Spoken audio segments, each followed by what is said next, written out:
fascia di età.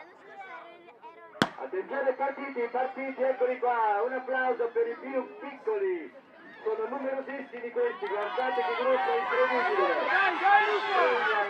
guardate che veloci.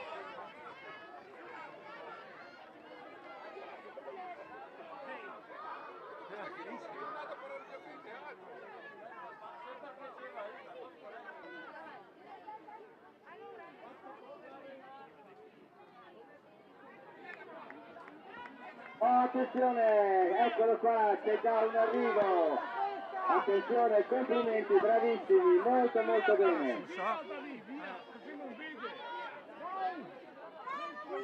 Ecco, invitiamo i bambini a stare sulla propria destra, poi andare nel tunnel.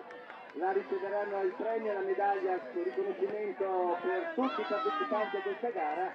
Inoltre saranno premiati poi i primi 3 classificati di ogni categoria. Ricordiamo già, per quanto riguarda la categoria esordienti femminile, le prime 3 classificate sono: prima dell'Unione Sportiva Cornacci della Dio Noemi, seconda per la Quercia Trentingrana Caloi Laura, terza per la Quercia Trentingrana Cristoforetti Sara.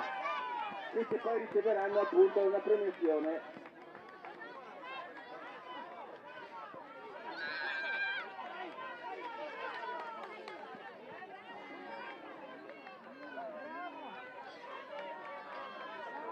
Ovviamente rimaniamo sempre in attesa di ricevere la classifica delle categorie master.